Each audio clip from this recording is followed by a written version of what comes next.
Hi, it's Michelle, and thank you for joining me. Today, I wanted to share a little project I did. I soldered a plaque, and it actually says Kindred Spirits. I love that. So, I created a little masterboard. I cut out my letters out of an old antique book. And I kind of did. Do you remember those ransom letters that we used to do as kids where you cut out the letters and then you put them all together? Well, that's what I did. And I used this old book. And the font was the perfect size. And I absolutely love using my vintage and antique pieces in my work. So I cut out the letters that said Kindred Spirits. And then on my computer, I typed out this great quote from Anne of Green Gables, and it reads, "Kindred spirits are not so scarce as I used to think. It's splendid to find out there are so many of them in the world."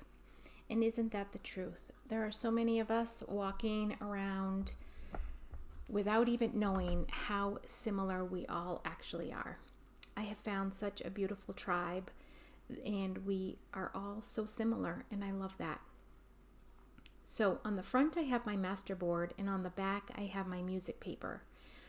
And you could either use, the music side or the masterboard side.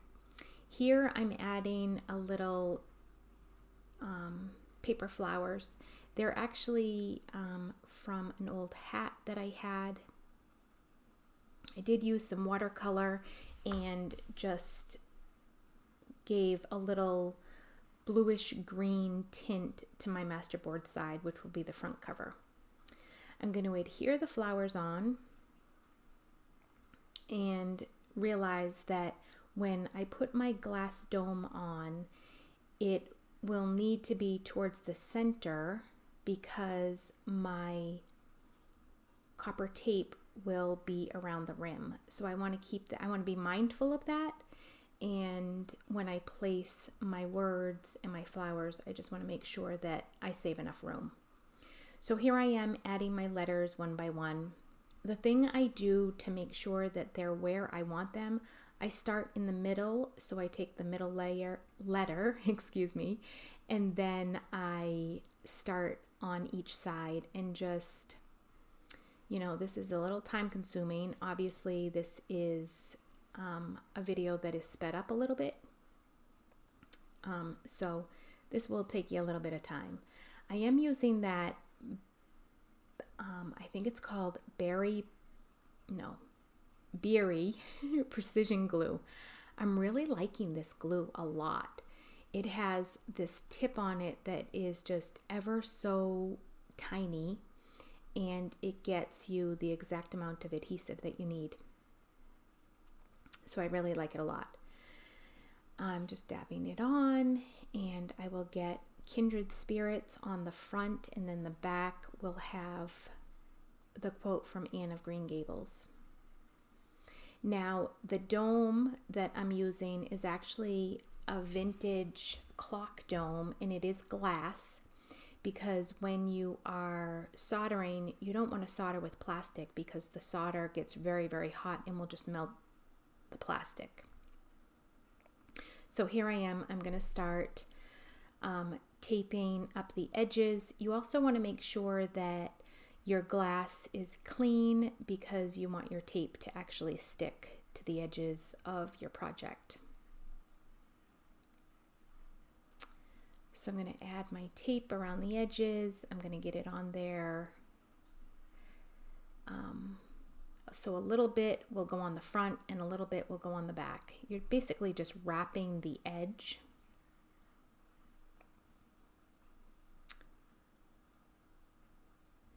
And I believe I'm using black backed copper tape. Yep, I am.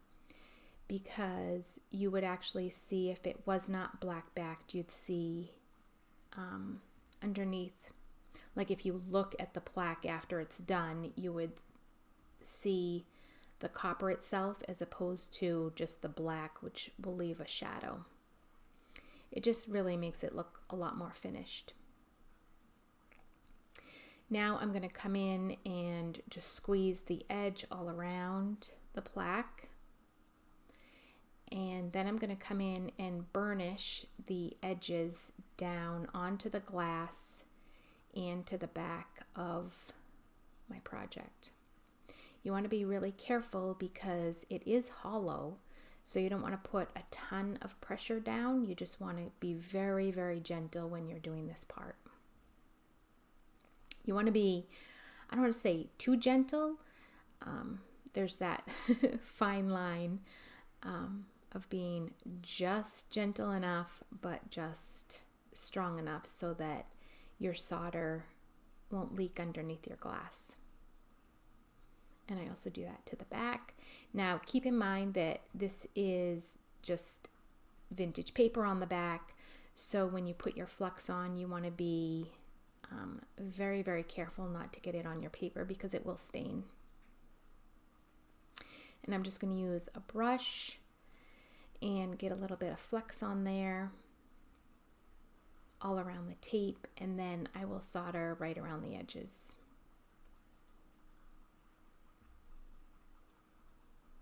So this process I think took me about an hour. It is on a live that I did on Facebook if you want to go watch the entire live that I did. This was for an event that I did. And so I was being timed. Actually, was it an hour or 45 minutes? I cannot remember. I think it was an hour. But there was a lot of interacting and stuff like that, which is always fun when you do a live. And then I'm just basically painting on my solder. And I'm being super careful because obviously the solder is very, very warm. My glass could get warm as well, and it actually just got slightly warm because that piece of glass is so large. I think it's at least 4 inches wide. So it's a pretty large piece of glass. So I did the front, now I'm doing the edge, and then I'll go back around again and do the back. And you just keep turning and being careful.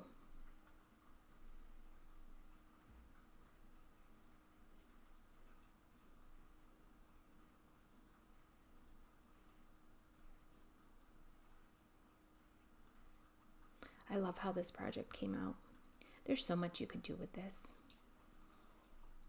And then I just go around and make sure that my tape is all nice and burnished down, because when you use the heat, it will sometimes come up a little bit. So I'm just making sure it's all down and it's still pretty warm.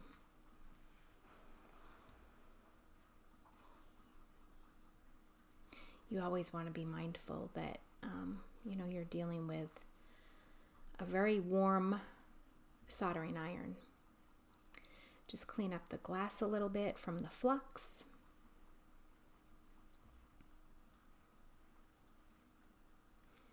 And I am looking at my placement for my 2 jump rings. I want to add a couple jump rings so that this plaque can hang either on a doorknob or a dresser knob. That would look really pretty too on the wall. I was thinking I could use my watercolor box there, but it just kept sliding down. You just don't have enough hands when you're trying to do this, that's for sure. And it kept sliding down on me.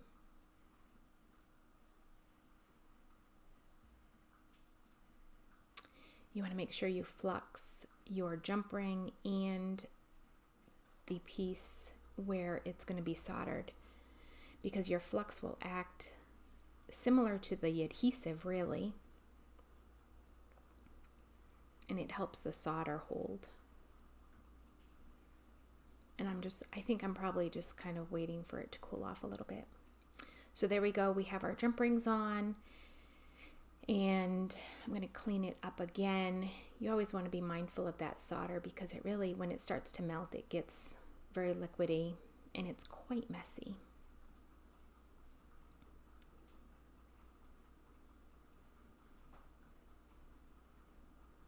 Oh, I decided to use a patina, and this, you can get this like at stained glass stores.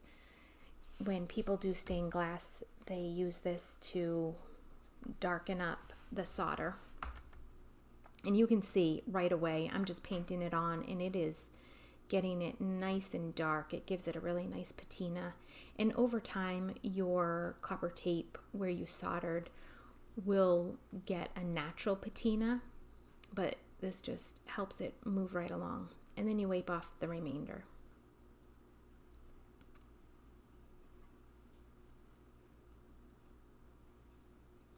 And I'm then going to take a, you can see it right there. Oh, it looks so awesome.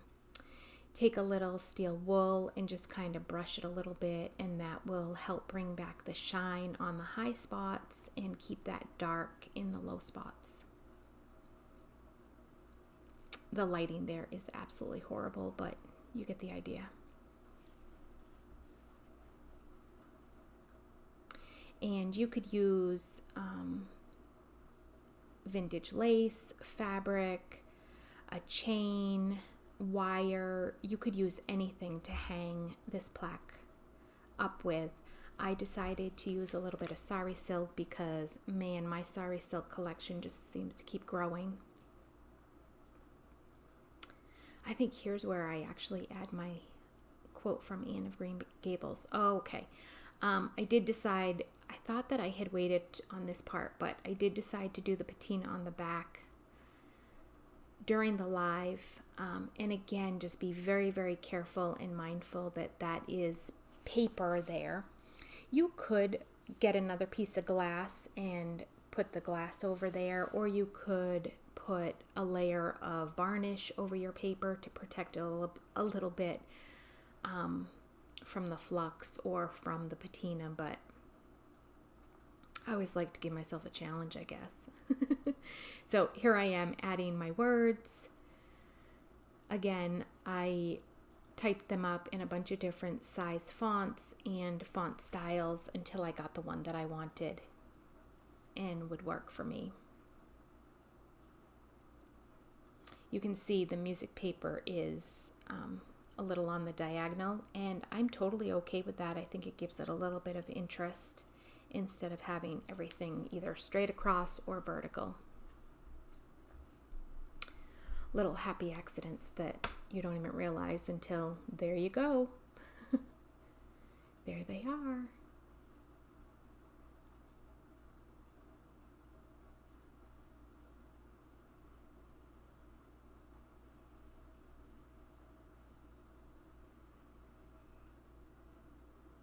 You just want to make sure those are adhered down really nice. There's a good picture of the back.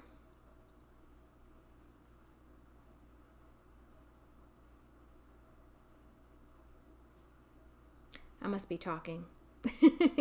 Again, this was during a live, so I must have been talking right there.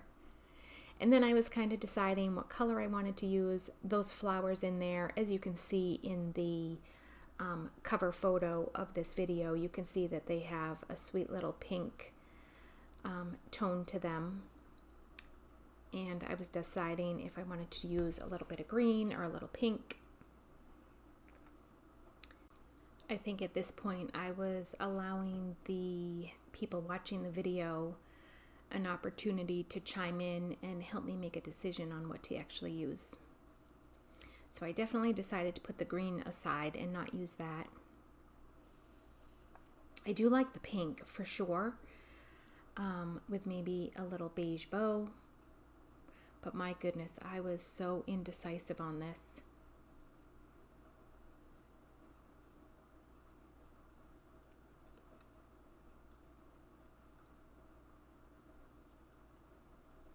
You know, maybe the pink was just a little shade off because I put it on and make it all perfect, and then I end up taking it off.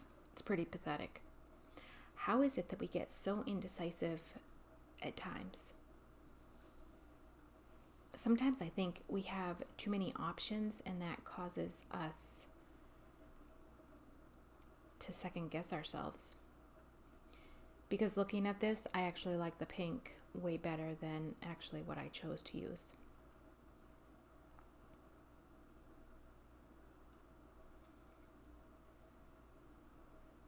The lighting is so bad. Oh well, it's all good. And here I am taking the pink off. What a shame. I should have kept the pink. Oh well. So I ended up going with this sweet little piece of vintage tatting. I do love tatting, but in this situation, I really think that sari silk would have been better. I do end up using the pink, but as a bow. I'm not much of a bow maker, but the sari silk makes it really easy to make a good bow. And then here it is. I hope you enjoyed this. If you have any questions at all, just let me know and I will be happy to answer any questions you have.